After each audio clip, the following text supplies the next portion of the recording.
خب الان میتونی شما یه آموزش جدید ببینی، حالا میتونی بشینی پای دوره آموزشیت که یاد بگیری، کیف بکنی. خیلی مهم اینه که انسان دائم بتونه تغییرات رو در زندگیش ایجاد بکنه. تغییر خیلی قشنگه و خیلی حس خوبی هم میده و یکی از بزرگترین ترس ها هم هستش. خیلی از انسان ها از تغییر کردن میترسن و جالبه بدونید که یکی از فصل های همین کتاب اختصاص داده شده به ترس از تغییر که یکی از اصول این زندگیه که بر ما انسان ها هم حاکمه. تغییر فصل ها، تغییر سال ها، تغییر جسممون، تغییر ذهنمون، تغییر دیدگاهمون، تغییر جهانبینیمون. ولی اگر خط حرص و طمع معلوم نباشه، اون نیازه سقفش معلوم نباشه، حدش معلوم نباشه، میبینیم عمر رو گذران کردیم، به چی رسیدیم؟ آفرین، به یه خونه، به یه ماشین. هی خونه رو بهتر کردیم، هی ماشین رو بهتر کردیم، هی خونه رو بهتر کردیم، هی ماشین رو بهتر کردیم. ما در سطح نیازهای مازلو، همون در سطوح ابتداییه، گیر کردیم. یک درخت بنا به ذاتش، بنا به طبیعتش، بنا به استعدادش، یه برهه‌ای از زندگیش بایستی رشد بکنه، نیازهاش برآورده بشه، رسیدگی بشه، مواظبت بشه، توجه و تمرکز بهش داده بشه، به آبش، به خاکش، به چیزهایی که جهت رشدش نیاز داره رسیدگی بشه تا بزرگ بشه، بتواند در مقابل بادهایی که در زندگی ایجاد میشه بایسته، خم نشه. پس تمام ما انسان هم همینطوری هستیم. همه ما انسان ها یه برهه نیاز داریم، فقط رشد بکنیم، بزرگ بشیم، نیازهامون برآورده بشه، محکم بشیم، قوی بشیم. مسیر خوب، تصمیم خوب، آدم خوب، رفیق خوب، زمین خوب، سهام خوب، وقتی که بهش رسیدی دیگه هیچ کاری نکن. فکر نکنید که دائم در تکاپو بودن، دائم یه کاری انجام دادن، دائم هی اینو فروختن، اونو خریدن، اون جا به جا کردن، اینو عوض کردن، اینو نمیدونم فلان کردن، این کارا فکر نکنید همیشه خوبه. بعضی وقتا هیچ کاری نکردن بهترین کاره. چقدر ما آدم‌هایی رو دیدیم که ماشین خوب داشته، 10 سال راحت سوار شده، لذت می‌برده، بی خود و بی جهت فروخته، یه ماشین جدید گرفته، دیگه مثل اون نشده، دیگه هم نتونسته بخره اصلا. آقا چه کاریه؟ چقدر آدم داشتیم خونه خیلی خوب داشته، بی خود و بی جهت ورداشته فروخته، گفته حالا میریم ره میشینیم، رو کوده دیگه تکون نمیخوره که رفته ره نشسته، بعد به یک مرتبه تورم ملک خورده، دیگه نتونسته خونه بخره. من بهش میگم آقایی بار سنگینی بود، دیگه نتونسته، مستاجر شده و خودش رو بیچاره کرده. ببینید خیلی وقتا یه چیز ارزشمند، یه چیز خوب داریم، قدرش رو نمیدونیم، هی تغییر، هی تصمیم، هی تغییر، هی این کار بکن، اون کار بکن، این از دست بده، اونو بگیر، اینو ببر، بیار، فلان کن. بابا اصلا هیچ کاری نمی‌کردی، راحت‌تر بودیم. وقتی یه گل خیلی زیبا میشه که تمام شاخه‌هاش به یک میزان رشد بکنه، پس به موقع جلوی یه شاخه رو بگیرید، به شاخه دیگه بپردازید. تعادل رو تو زندگیتون حفظ بکنید. هم حال رو داشته باشید، هم از گذشته درس بگیرید، هم به آینده فکر بکنید. دائما به این فکر بکنید که 120 سالتون شده و در این شاخه هایی که دوست داشتید به موفقیت رسیدید، پرورشش دادید، بزرگش کردید، همه رو بارور کردید، میوه های خیلی خوب به وجود آوردید، هم خودتون میچینید لذت میبرید، هم دیگران میچینن و لذت میبرن. بعد به شما نگاه میکنن به عنوان یک اسطوره، به عنوان یک فرد موفق، به عنوان یک الگو که در تمام زمینه‌های زندگیش موفقه نگاه میکنن.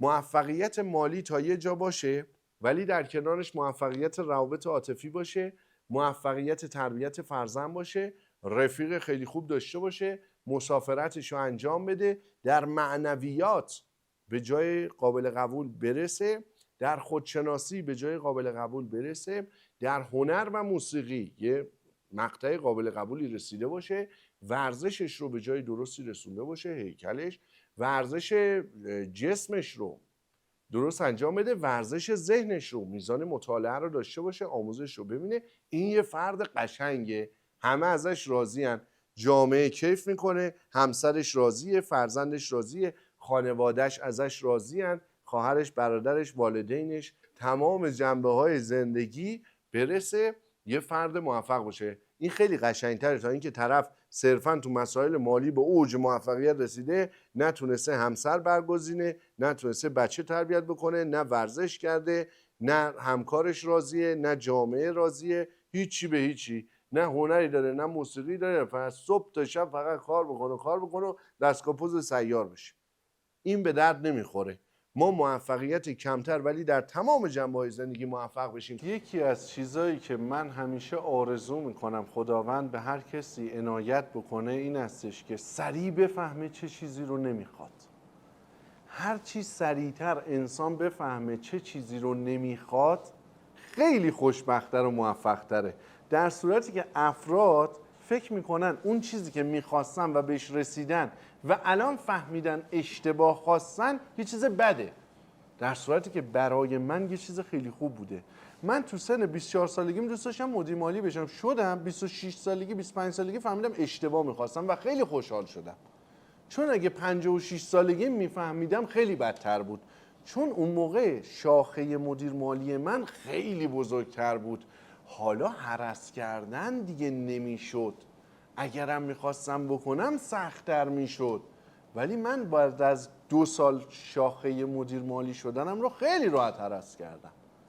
ولی الان میبینم یک عده‌ای هستند چون شاخه 30 سال رفته دیگه هرس کردنش خیلی سخت شد.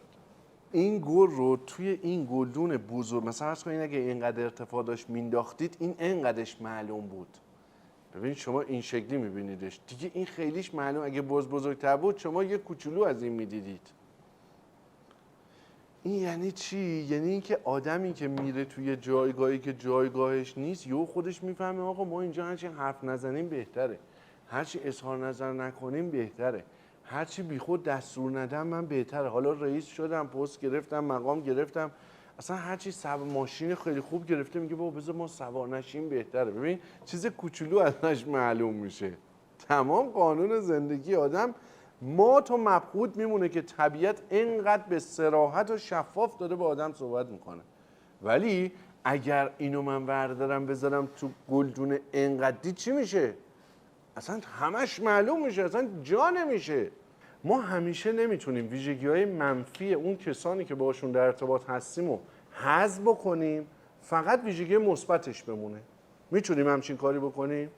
اصلا ما توانایی این رو داریم که ویژگی منفی دیگران رو حذف بکنیم؟ توانایی این رو داریم که تشخیص بدیم این اصلا ویژگی منفی اون شخصه؟ ما توانایی این رو داریم که بگیم واقعا اون خاری که در اون ساقه گل رز وجود داره اون چقدر چیز بدیه؟ یعنی بد و خوب وجود اون خار یا بد و خوب وجود یک ویژگی در درون من رو چه کسی میخواد تشخیص بده؟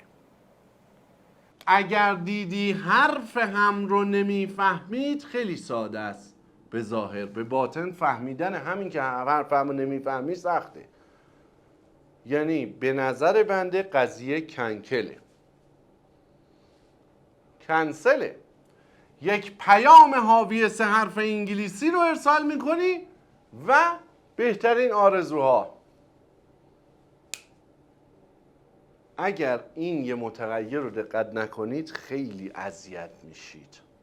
میگی گلی رو انتخاب بکنم که بسیار زیبا باشه. دقیقاً همین اشتباه رو ما در ازدواج هم انجام میدیم.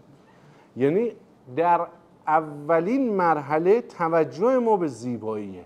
به زیبایی به شدت وزن میدیم که کاملا اشتباهه. حالا چرا؟ زمانی که من این گلدون گل رو فارغ از این که شناخت خودم رو کامل بکنم، فارغ از این که شناخت رو نسبت به این گل کامل بکنم، صرف زیبایی این رو تحصیل بکنم و به محل زندگیم بیارم، بعد از یک مدتی متوجه میشم که شرایط رشد این گل رو من ندارم. توانایی نگهداری این گل رو من ندارم. نه تنها این گل رو میزنم از بین میبرم، خودم رو هم از بین میبرم. پس زیبایی که در ابتدا نمود پیدا میکرد و به عنوان یه متغیر خیلی مهم در انتخاب من مؤثر بود، بعد از یه مدتی کلاً چی میشه؟ از بین میره. خالق یکتا کیمیاهای مختلفی رو به ما داده. به ما فضیلت‌ها و چیزهای بسیار زیبایی رو محبت کرده، هدیه داده. مولانا میگه یکی از زیباترین کیمیاهایی که انسان میتونه به دست بیاره صبره، صبور بودنه. وقتی یه کار درست میکنی، یه مسیر درست میفتی، یه تصمیم درست میگیری، تو راه درست میری، فقط باید صبور باشی، منظم باشی، استوار باشی، ثابت قدم باشی تا به اون چیزی که میخوای برسی. ولی قانون طبیعته، نمیتونی با ظرف فعلیت، با دیدگاه فعلیت، با اطلاعات فعلیت تغییری در وضعیت مالی ایجاد بکنی، تغییر در روابط عاطفی ایجاد بکنی، تغییر در تربیت فرزندت ایجاد بکنی، دوستان بسیار بهتری داشته باشی، لایف استایل تو بخوای تغییر بدی، مسافرت‌های بهتر بدی، خونه بزرگتر، ماشین بزرگتر، همه اینا باید ابتدا ظرفیتش ایجاد بشه. چقدر افراد بودن دستاوردهای بزرگی داشتن ولی موقتی بوده. چرا؟ چون دستاورد بزرگتر از خودشون شده. هنر زندگی در اینه که شما تعادل رو در تمام ابعاد زندگیتون برقرار بکنید، نیازها و خواسته های خیلی قشنگی رو برای خودتون برطرف بکنید و دقیقاً به همشون برسید، چه در بعد جسمی، چه در بعد ذهنی، چه در بعد مثلث مازلو، جهت رسیدن به خودشکوفایی و انتهای مثلث. دائم لذت ببرید، خوشحال باشید، کیف بکنید، بستر حیاتتون رو مهیا بکنید، بستر رشدتون رو مهیا بکنید و دقیقاً مطابق قانون طبیعت زندگی رو ادامه بدید.